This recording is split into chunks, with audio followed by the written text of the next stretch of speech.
Bapak dan Ibu, kita lanjutkan untuk yang teorema yang ketiga.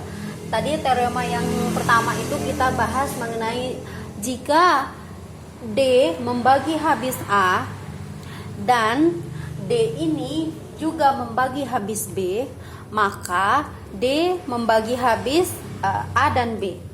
Nah, untuk teorema yang ketiga yaitu misalkan ada A dan D adalah bilangan-bilangan bulat.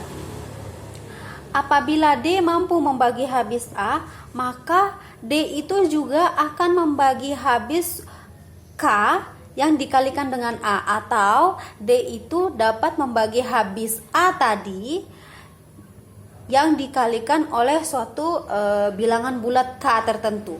Nah, saya tuliskan teoremanya. Teorema 5.3, misalkan D membagi habis A, maka D ini juga akan membagi habis A yang dikali dengan bilangan bulat tertentu. Ini maksudnya.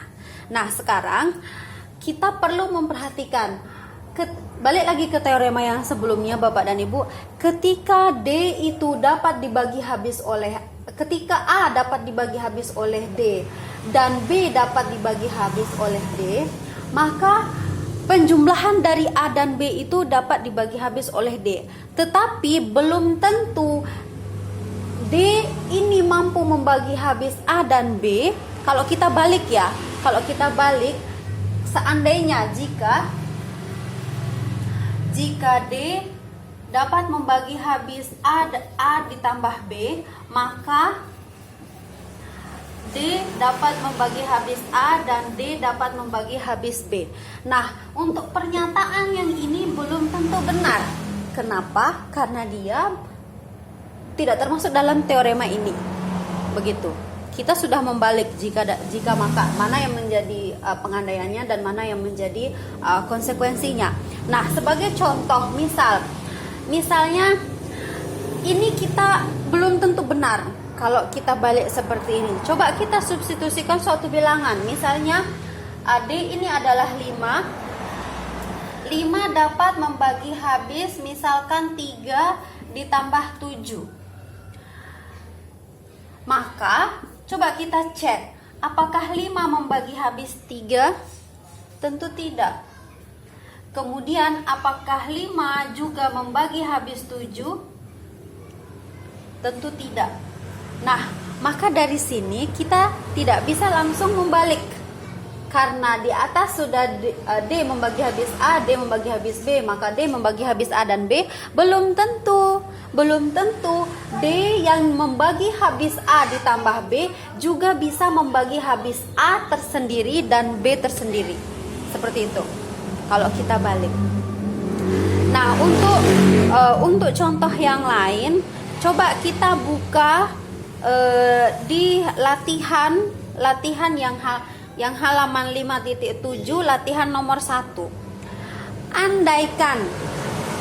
Andaikan jika ada 4 membagi habis A dan 4 juga membagi habis B, maka kelanjutan dari pernyataan ini agar dikatakan benar harusnya seperti apa?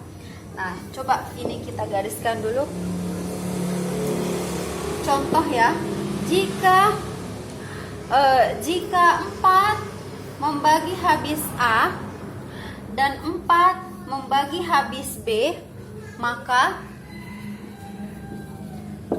selanjutnya apa yang akan kita isi? Nah, kita kembali ke teorema. Di teoremanya, ketika suatu bilangan bulat tertentu membagi habis suatu bilangan bulat tertentu, dan bilangan tertentu ini 4 ini membagi habis B, maka penjumlahan dari A dan B juga dapat dibagi habis oleh 4. Itu yang pertama. Terus ini berdasarkan teorema 5.1. Lalu berdasarkan teorema 5.2 berarti 4. Yang pertama tadi 4. Yang pertama 4 membagi habis A ditambah B. Kemudian yang kedua, 4 membagi habis 4 membagi habis A dikurangi B. Itu berdasarkan teorema yang 5.3. Nah, selain daripada itu juga di sini terlihat tidak?